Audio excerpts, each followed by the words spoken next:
شہر میں بلند ہونا کامیابی کی علامت سمجھنے لگے۔ اس کا نقصان یہ ہے کہ معاشرے میں دو چیزیں روز بروز بڑھتی چلی جا رہی، ایک ہے بے حیائی، فحاشی، عریانی۔ روز ایک نیا دروازہ کھلتا ہے اس کا، روز نیا دروازہ کھلتا ہے۔ اب تو ایک نیا لیبل لگ گیا ہے کہ سارا سال گانا باجا کرو، معاذ اللہ جو تمہارے من کی مرضی ہو وہ کرو، اور جب رمضان آئے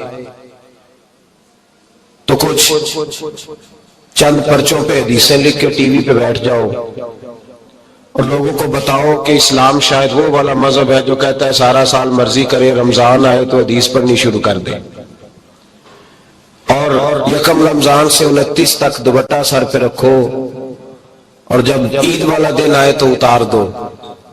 ہمارا یہ دعویٰ نہیں ہے کہ دین کا کوئی ٹھیکیدار ہے، ہم کہتے ہیں ضرور دین سکھائے، ہر آدمی کو اپنا حصہ ملانا چاہیے۔ تنے تنہا کوئی آدمی کوئی جماعت دین کا کام نہیں کر سکتی، لیکن دینداری صرف رمضان میں نہیں ہوتی، دینداری سارا سال ہوتی ہے۔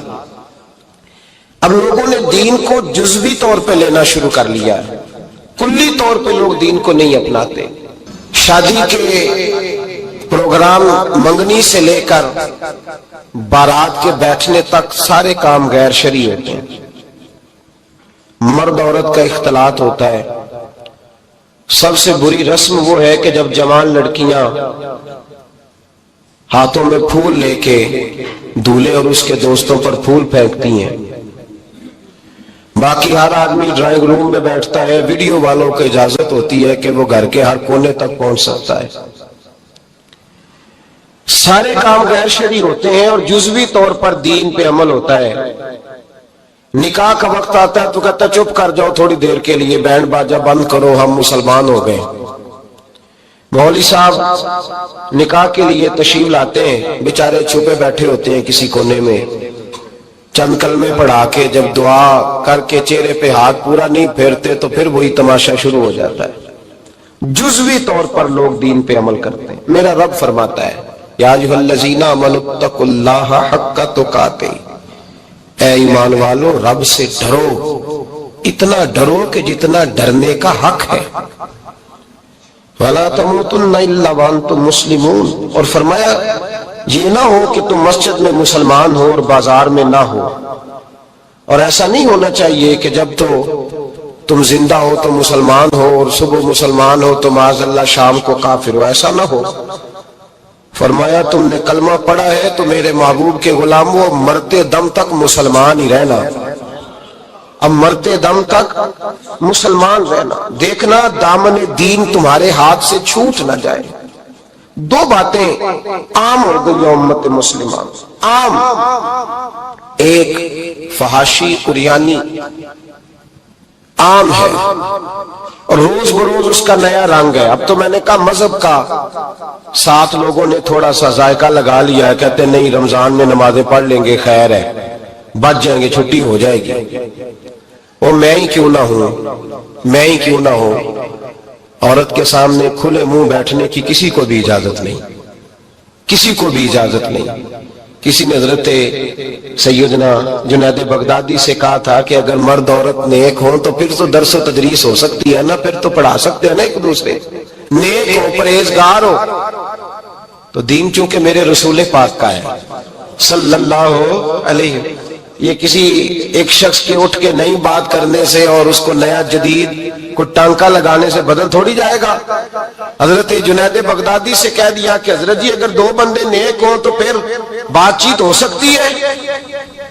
تو حضرت جنید بغدادی فرمانے لگے پڑھانے والے حسن بصری ہو اور پڑھانے والی رابعہ بصری ہو تو پھر بھی ان کو اجازت نہیں ہے، پھر بھی اجازت نہیں کہ بے پردہ ایک دوسرے کے سامنے بیٹھیں، پھر بھی ان کو اجازت، بے پردگی کی پھر بھی اجازت نہیں۔ اور میرے اعلیٰ حضرت امام اہل سنت فاضل و محدث بریلوی، دین کا اتنا بڑا سپاہی آپ کو ڈھونڈنے سے نہیں ملے گا جتنا اللہ نے بریلی میں بڑا پیدا فرمایا ہے۔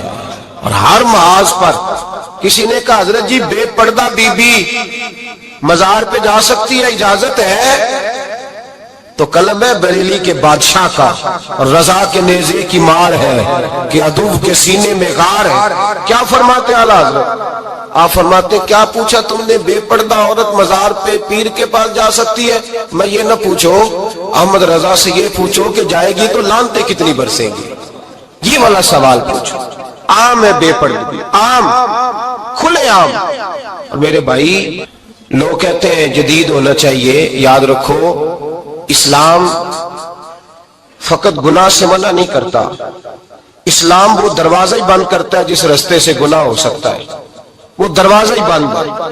کہا مرد اور عورت کو ایک دوسرے کا چہرہ دیکھنے کی اجازت ہی نہیں۔ میرے رسول کریم صلی اللہ علیہ وسلم نے فرمایا زنا صرف مرد اور عورت کی خلوت سیاح کا نام تھوڑی ہے، فرمایا جس نے اپنی آنکھ کو گندا کیا وہ آنکھ کا زانی ہے، اور جس شخص نے اپنے کان سے بری بات سنی وہ کان کا بدکار ہے، اور محبوب فرماتے ہیں جس نے اپنی آنکھوں سے بری چیز کو دیکھا وہ آنکھ کا، اور جس نے بول کر لذت کا یہ سامان فراہم کیا وہ زبان کا زانی ہے، اسے بھی قیامت کے دن اسی طرح پوچھا جائے گا جس طرح زانی کو پوچھا جائے گا۔ میرے بھائی امت مسلمہ کا وقار میرے رسول کریم علیہ الصلوۃ والسلام کے غلاموں کے دلوں میں شرم و حیا بھر دیا گیا۔ علامہ واقدی کہتے ہیں حضرت سعد بن ابی وقاص نے مدائن فتح کیا۔ مدائن کا ایک شہر تھا، اس کی بڑی بڑی اونچی بلڈنگیں تھیں، جو آدمی بھی جاتا تھا وہ سب سے پہلے جس شہر کی کوئی چیز معروف ہوتی ہے لوگ اس کو دیکھتے ہیں۔ اونچی اونچی بلڈنگیں تھی، سب سے زیادہ اس شہر کے لوگوں نے اونچے مکانات اور زیادہ تعمیرات کر رکھی تھی۔ حضرت سعد بن ابی وقاص لشکر لے کے گزرے تو لشکر میں بوڑھے لوگ نہیں ہوتے، جوان لوگ ہوتے، توانا لوگ ہوتے، اور بڑے جیدار سپاہی تھے۔ 10,000 صحابہ کی جماعت تھی، حضرت سعد بن ابی وقاص امیر لشکر تھے۔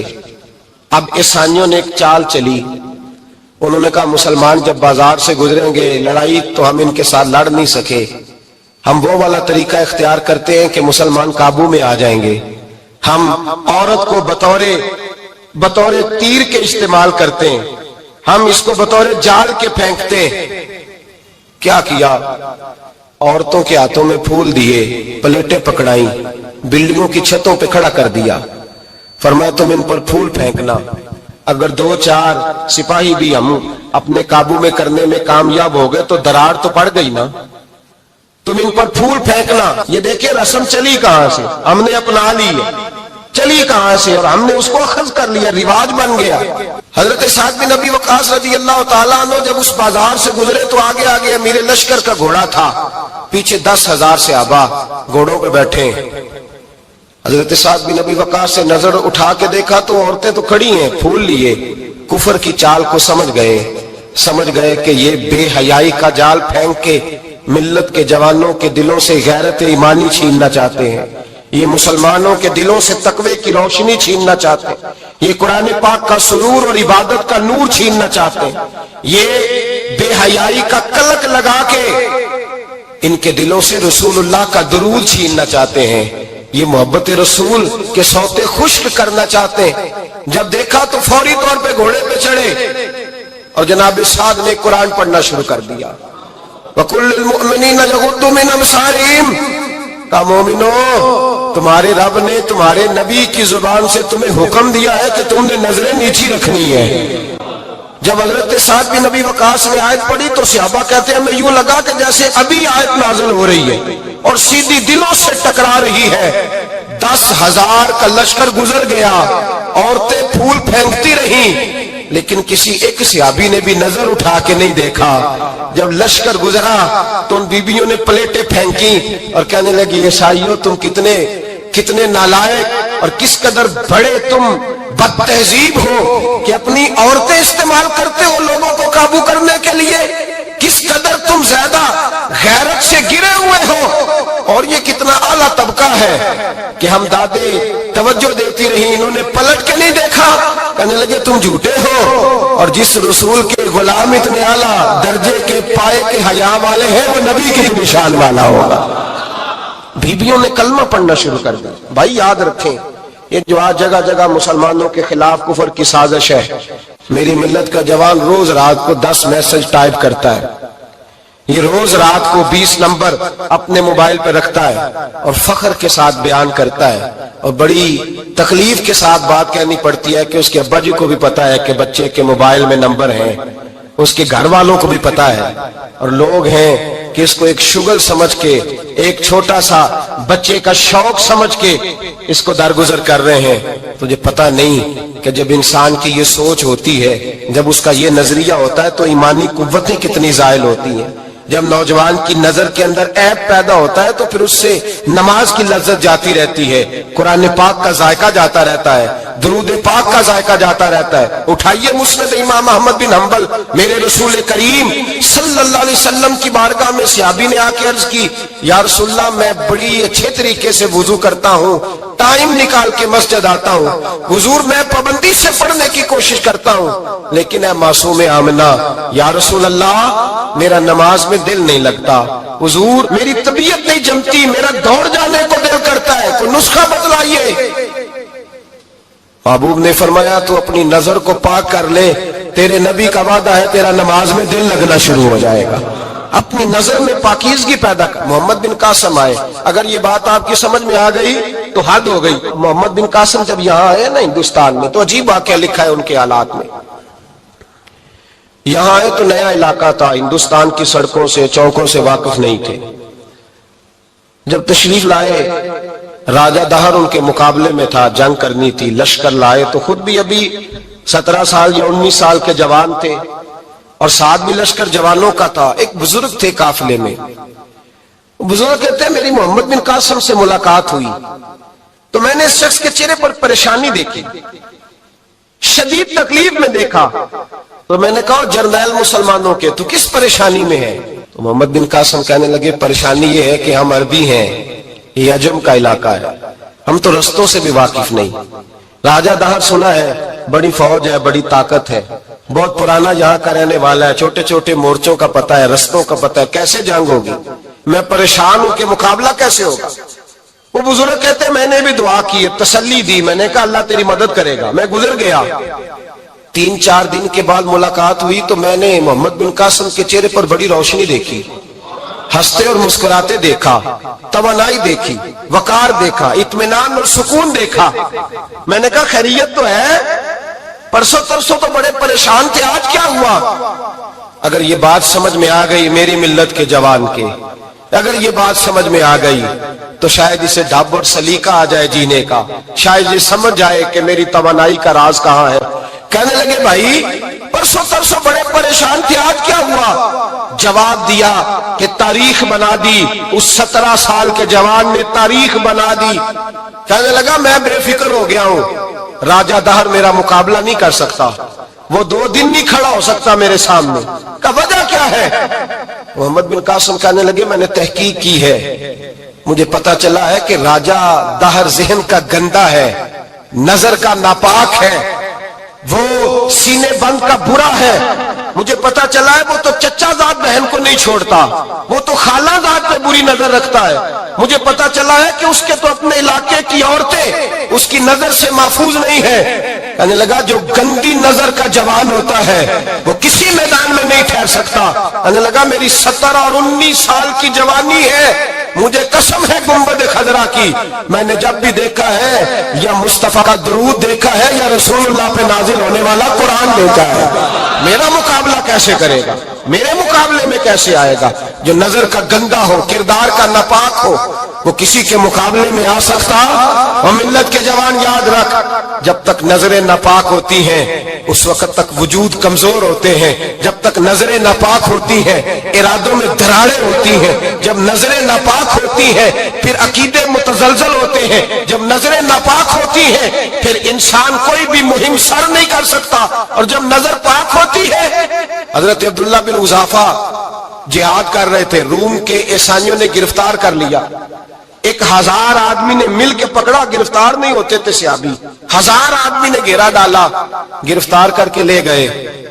اور جب بادشاہ کے سامنے گئے تو وزیر کہنے لگا بادشاہ بندہ بڑے کام کا ہے، اگر ہمارے قابو آ گیا تو فائدہ دے گا۔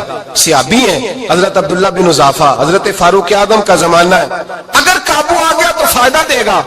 بادشاہ کہنے لگا کیوں، کیا خوبی ہے؟ کہنے لگے ہم 1000 آدمی تھے، یہ اکیلا قابو نہیں آ رہا تھا، 1000 آدمی تھے. اگر ہماری فوج میں شامل ہو گیا تو بہت بڑا جرنیل ملے گا. بادشاہ کہنے لگا کوئی مسئلہ نہیں، 2-3 چیزیں ہوتی ہیں بندے کو خریدنے کے لیے، خرید لیتے ہیں. بادشاہ کہنے لگا عبداللہ جتنی دولت تجھے چاہیے میں تجھے دے دیتا ہوں، میرے لشکر میں آ جا، معاذ اللہ اسلام چھوڑ دے. حضرت عبداللہ بن حذافہ کیا فرماتے ہیں بڑا تو بیوقوف ہے، میں نے دولت کمانی ہوتی تو مدینے میں بیٹھ کے تجارت کرتا.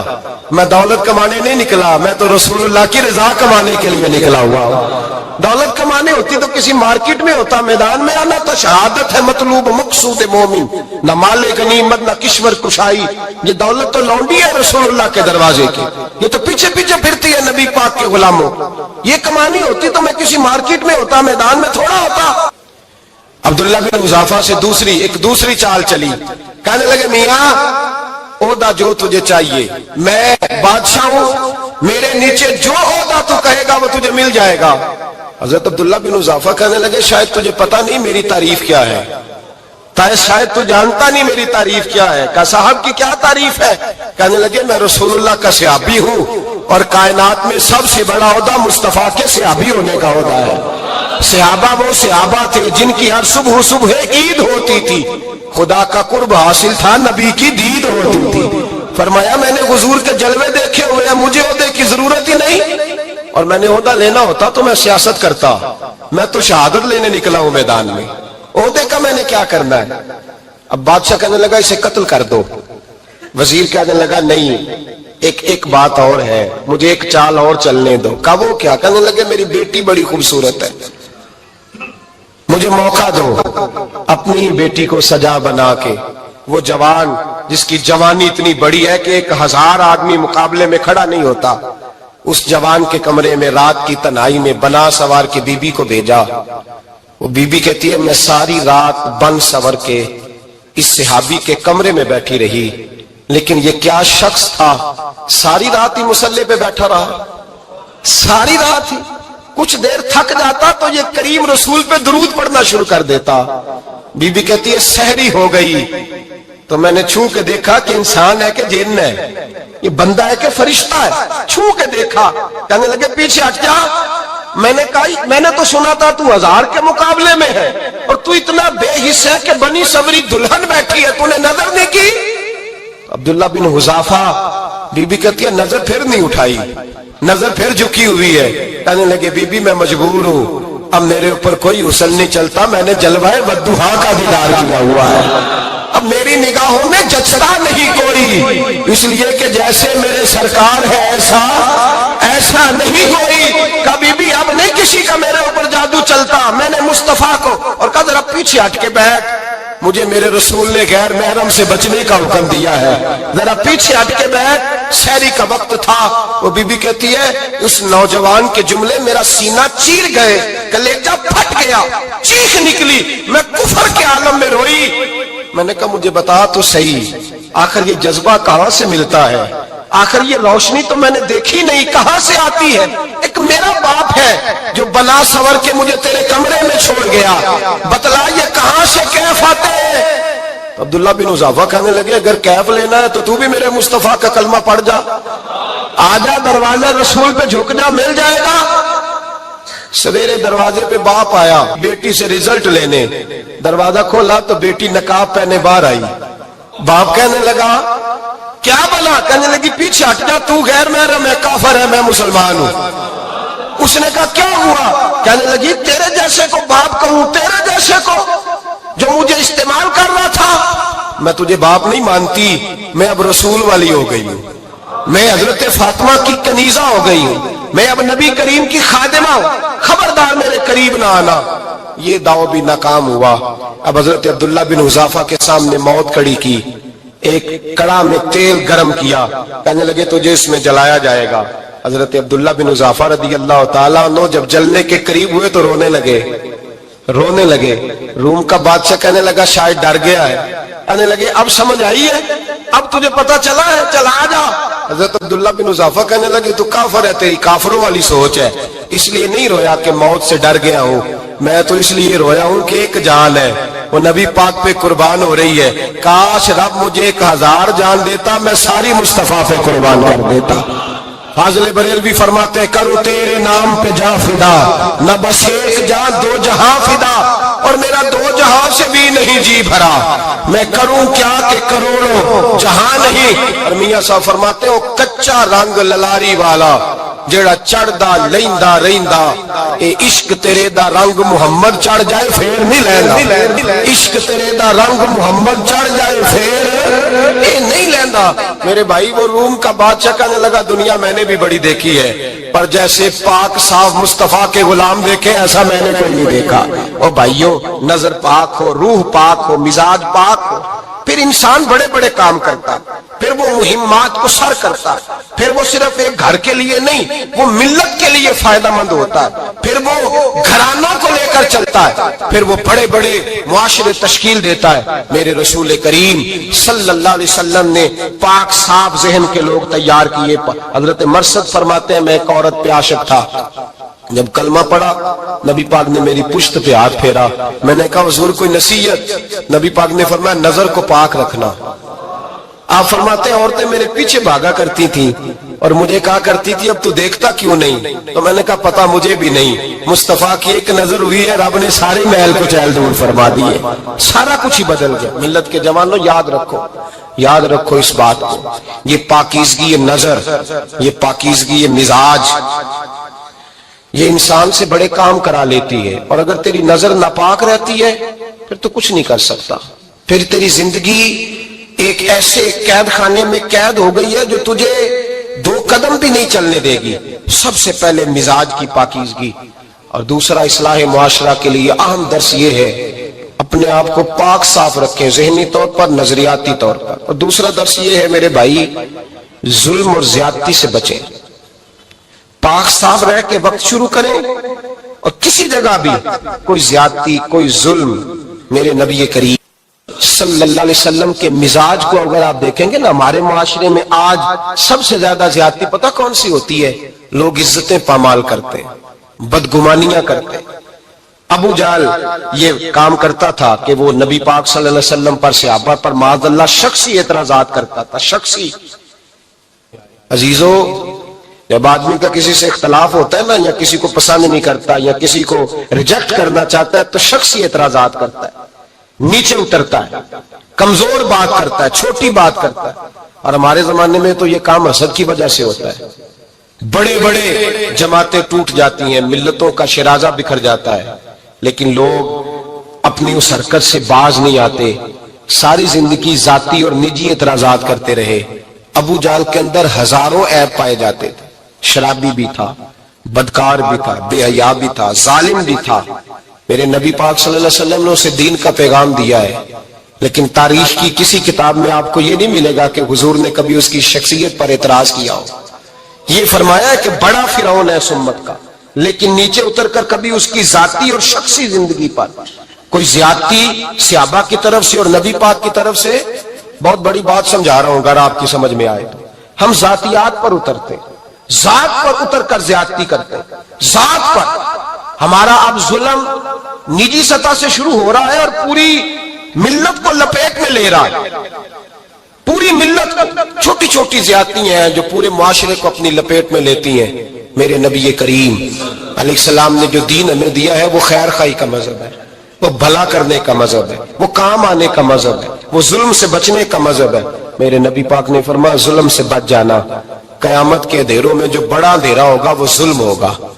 اصلاح معاشرہ کانفرنس کا پہلا سبق میں نے عرض کیا کہ نظر کو، ذہن کو، سوچ کو پاک رکھیں، اور دوسرا زندگی میں کبھی زیادتی نہ کریں، کبھی بھی اپنے مخالف پر بھی کبھی شخصی، ذاتی اور نجی اعتراضات نہ کریں. یہ انسان کے اندر کا ظلم ہوتا ہے. ہمارے گھروں کے اندر سے ظلم جنم لینے لگا ہے. روز بہو پہ تیل چھڑکا جاتا ہے، روز کسی نہ کسی شہر سے، اپنے ہی گھر سے، اپنے ہی چراغ کو بند کرنے کی خبر نکلتی ہے. سڑکوں پہ، چوکوں پہ، چوراہوں میں غریب مسلے جاتے ہیں، جس کے ہاتھ جہاں تک پہنچتے ہیں وہ وہاں تک معاذ اللہ زیادتی کر گزرتا ہے. اگر قوم ظلم سے بچنے لگے، زیادتی سے بچنے لگے، تکلیف دینے سے بچنے لگے تو معاشرہ سنور جائے گا. میرے رسول کریم علیہ السلام نے اپنے غلاموں سے پوچھا تھا بتاؤ مفلس کون ہوتا ہے، کون ہے جس کے پاس کچھ نہیں ہوتا؟ صحابہ نے کہا یا رسول اللہ جس کے پاس پیسے نہ ہو۔ بخاری مسلم متفق علیہ حدیث ہے۔ نبی کریم نے فرمایا نہ بھائی، مفلس تو وہ ہوگا جو قیامت کے دن احد پہاڑ کے برابر نیکیاں لے کے آئے گا۔ یا رسول اللہ اتنی نیکیاں پھر بھی مفلس ہے، پھر بھی غریب ہے؟ تو نبی پاک نے فرمایا نیکیاں پہاڑ کے برابر ہیں، پر اس نے چغلیاں بڑی کی ہیں، غیبتیں بڑی کی ہیں، مذاق بڑے اڑائے، اس نے لوگوں پر پھبتیاں بڑی کسی ہیں، تان و تشنی بڑے کیے، ظلم بڑے کیے، گالی بڑی دی، لوگوں کے بارے میں بری باتیں کی۔ اب رب کریم نے وہ ساری نیکیاں لوگوں میں بانٹ دی، یہ مفلس ہو گیا، غریب ہو گیا۔ زیادتی نہیں کریں، ظلم نہ کریں، اپنی نجی زندگی سے لے کر گھر کے اندر سے لے کر اجتماعی زندگی تک زیادتی سے بچیں۔ میرے نبی کریم علیہ السلام نے اپنے غلاموں کو یہ درس دیا ہے، دیکھنا کبھی زیادتی نہ ہونے پائے، دیکھنا کہیں ظلم نہ ہونے پائے، دیکھنا کسی شخص کو تمہارے قول فعل سے، تمہارے مزاج سے تکلیف نہ پہنچے۔ میرے بھائیوں، حضرت وہب ابن منبہ علیہ رحمہ فرماتے ہیں کہ بنی اسرائیل کے اندر ایک بادشاہ محل بنانے جا رہا تھا۔ محل آج بھی جس آدمی کی سوسائٹی کے اندر 2-4 قلعے 2-4 ایکڑ کسی غریب کے آ جائیں، وہ یا تو اسے دھمکاتا ہے یا بلیک میل کرتا ہے، کچھ نہ ہو سکے تو پھر قتل ہی کرا دیتا ہے معاذ اللہ۔ اور یہ خبریں عام ہمیں سننے پڑھنے اور دیکھنے کو ملتی ہیں۔ بادشاہ محل بنانے جا رہا تھا، ایک غریب بی بی رہتی تھی، اس کی جھونپڑی بادشاہ کے محل کے نقشے میں آتی تھی۔ بادشاہ نے کہا بی بی منہ مانگی قیمت لے لو، خالی کر دو یہ مکان۔ بزرگوں کو اپنے جھونپڑیوں سے بڑی دلچسپی ہوتی ہے، بچے سوسائٹیوں میں چلے جاتے ہیں، ابا جی کہتے ہیں مجھے گاؤں میں رہنے دو، میرا یہی دل لگتا ہے، میں مجھے اس گھر سے دلچسپی ہو گئی۔ اماں کہنے لگی بادشاہ میں یہاں بیاہ کے آئی تھی، خامد انتقال کر گیا، اولاد اللہ نے دی نہیں، میں پکا ہوا پھالوں، گر جاؤں گی تو تیرا ہی ہے، لیکن مجھے اس آشیانے میں رہنے دے، یہ گھونسلہ میں نے تنکا کر کے بنایا ہے، مجھے رہنے دے، نہ مجھے نکال۔ کہنے لگا میرا نقشہ خراب ہوتا ہے۔ بی بی سارا دن مکان میں بیٹھی رہتی کہ میری جھونپڑی ٹوٹ نہ جائے، ظالم کی نظر میں آ گئی ہے کہیں میرا یہ آرزوؤں کا محل چکنا چور نہ ہو جائے، سارا دن ڈیوٹی کرتی۔ بادشاہ نے بھی 2-4 سپاہی کھڑے کر دیے، جب گھر سے نکلے تو بلڈوز کر دینا، مکان کو گرا دینا۔ وہ خاتون کتنی دن بندہ بیٹھ سکتا ہے؟ ایک دن سر شام گھر سے نکلی، 2-1 گھنٹے کے بعد واپس آئی تو مکان گر گیا تھا، دیوار بن گئی تھی۔ حضرت وہب ابن منبہ فرماتے ہیں بس اس نے دعا کی تو رب کریم نے وہ شہر سارا تباہ کر دیا۔ اس بی بی نے 2 جملے کہے تو الٹ پلٹ دیا وہ سارا شہر۔ میرے نبی کریم علیہ السلام نے فرمایا جب مظلوم کے ہاتھ دعا کے لیے اٹھتے ہیں تو عرش کا مالک آسمان سے کہتا ہے کھول دے سارے دروازے، اس کے بیچ کوئی پردہ نہیں رہنا چاہیے، آنے دے، مظلوم ہے، اس پر ظلم ہوا ہے، ظلم ہوا ہے۔ لوگ کہتے ہیں میں بے چین رہتا ہوں صاحب، مولانا صاحب پیر صاحب، وہ گھر کے ایک کونے سے چیخنے کی آواز آتی ہے، کوئی دم مل جائے، کوئی تعویذ ہو جائے، کچھ ایسا ہو جائے کہ بچت ہو جائے، کوئی ایسی پھونک لگ جائے کہ آرام آ جائے۔ تو میں کہتا ہوں بھائی اگر بڑے دم کرانے سے بھی فرق نہیں پڑا، اگر بڑے تعویذ لینے سے بھی چیخیں بند نہیں ہوئی، تو ذرا ٹٹول کے دیکھ لو کہیں کسی یتیم کی آہیں ہی نہ دفن ہو وہاں، کہیں کسی غریب کا گوشت تو نہیں دبا لیا، کہیں کسی کو لوٹ کے تو دیوار نہیں بنا لی، کہیں کسی کا مکان پہ قبضہ کر کے تو نہیں بنایا۔ اگر لوٹ اور حرام کا مال ہو تو پھر چیخیں بند نہیں ہوتی، پھر سکون سے سویا نہیں جاتا، پھر وہاں آرام کی نیند نہیں آتی۔ حضرت وہب ابن منبہ فرماتے ہیں بی بی آئی اور آ کر کے اس نے جب دیکھا میرا گھر ٹوٹ گیا ہے، محل ٹوٹ گیا ہے، حالات بدل گئے ہیں، تو وہ خاتون آتی ہے اور میرے بھائی دعا کی تو اس نے انداز ہی بدل کے رکھ دیے۔ مکان سے نکلی تو مکان ٹوٹ گیا، اور فرماتے واپس آئی تو ہاتھ پھیلا کے پتہ کیا کہتی ہے؟ کہتی اے اللہ میں تو موجود نہیں تھی، بتا تو کہاں گیا تھا؟ تو بھی موجود نہیں تھا، میں تو نہیں تھی، پر تو کہاں تھا؟ بس رب کریم نے حضرت جبریل کو حکم دیا، فرمایا یہ بستی الٹ دو، ساری تباہ کر دو، یہ لوگ نہیں رہنے چاہیے، جو ظلم تو سہتے ہیں بغاوت نہیں کرتے، نہیں رہنے چاہیے۔ صاحب طبقات کہتے ہیں میرے مصطفیٰ کریم سید عالم صلی اللہ علیہ وسلم کے وصال ظاہری کے ایام قریب آئے تو حضور نے سرخ پٹی باندھی، تیز بخار ہے نبی کریم کو، 2 صحابہ سہارا دے کے مسجد میں لائے، نبی پاک علیہ السلام کو بظاہر سہارا دے کے لایا گیا، کریم رسول نے لوگوں کو جمع کیا، حضور آج کیا ہونے والا ہے، آج کیا کہا جائے گا، آج کس لیے میٹنگ بلائی ہے؟ نبی کریم کے کل صحابہ جب مسجد میں جمع ہوئے تو کھچا کھچ مسجد بھری ہے۔ وصال ظاہری سے چند یوم پہلے کی بات، نبی پاک نے فرمایا آج تمہیں کوئی جہاد کی ترغیب نہیں دینی، آج کوئی نیا پیغام نہیں دینا، آج تمہیں بتانا ہے کہ رب نے اپنے بندے کو اختیار دیا ہے، چاہے تو دنیا میں رہے، چاہے تو اس کی بارگاہ میں حاضر ہو جائے۔ اس عبد نے بارگاہ ربوبیت کی طرف لوٹنے کا ارادہ کر لیا ہے۔ حضرت صدیق اکبر رونے لگے تو صحابہ نے کہا تمہیں کیا ہوا؟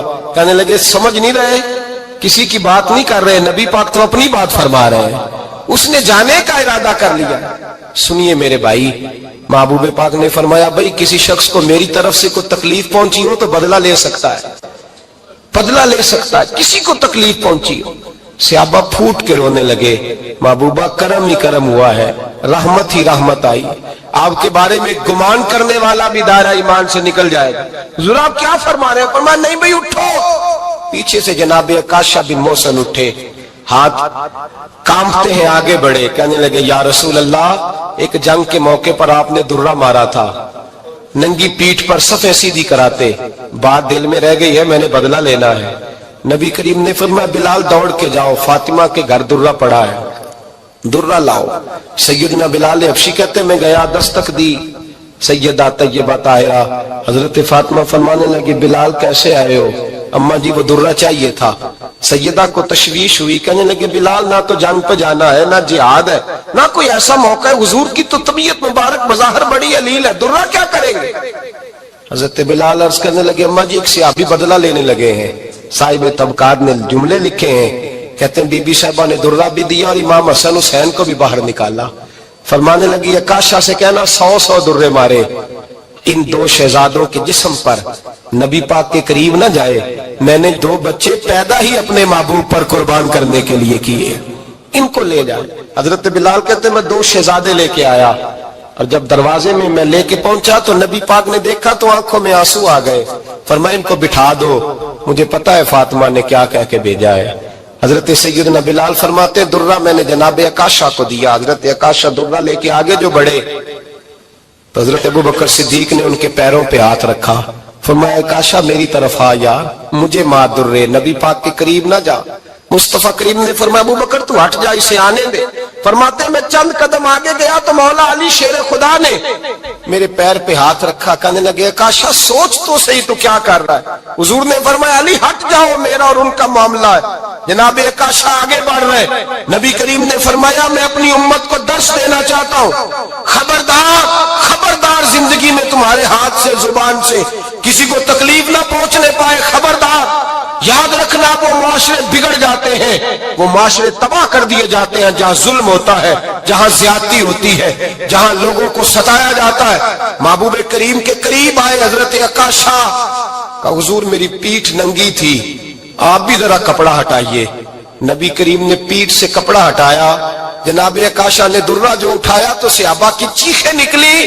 حضرت عکاشہ نے درہ دور پھینکا، حضور کے بطن اطہر سے لپٹ گئے، چومنے لگے، کہنے لگے حضور وہ تو صفیں سیدھی کراتے لگ گیا تھا، آپ نے کہاں مارا تھا؟ یا رسول اللہ میں تو بہانہ بنا رہا تھا کہ جاتی دفعہ مجھے وجود چومنے کا موقع نصیب ہو جائے، مجھے یہ موقع نصیب ہو جائے۔ میرے حبیب نے فرمایا جس نے جنتی دیکھنا ہو میرے عکاشہ کی زیارت کر لے۔